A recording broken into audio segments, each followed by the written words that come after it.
Kecelakaan lalu lintas yang menewaskan salah satu mahasiswa S2 yang akan diyudisium di Unsri Indralaya memiliki IPK 4,0 menyandang predikat pujian.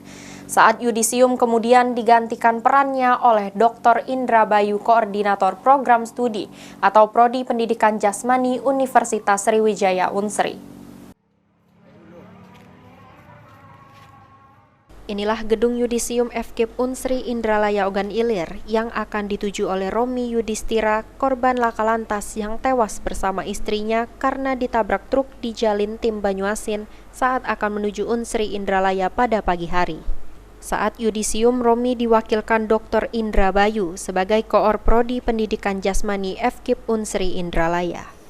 Menurut Indra Bayu, ia merasa terkejut saat menerima kabar sekira pukul 8 waktu Indonesia bagian Barat pagi hari, yang menyatakan salah satu siswa bimbingannya meninggal dunia dalam perjalanan dari Banyuasin menuju gedung yudisium FKIP Unsri Indralaya.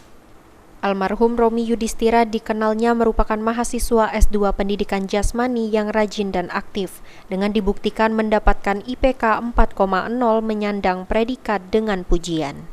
Pengalungan yudisium yang diwakilkannya kemudian diantarkan kepada keluarga di Banyuasin. Di rekamannya atas nama Romi Yudhistira, simbolik saya yang mewakili, dan insya Allah setelah ini saya akan ke rumah duka. Ahmad Romawi, PAL TV.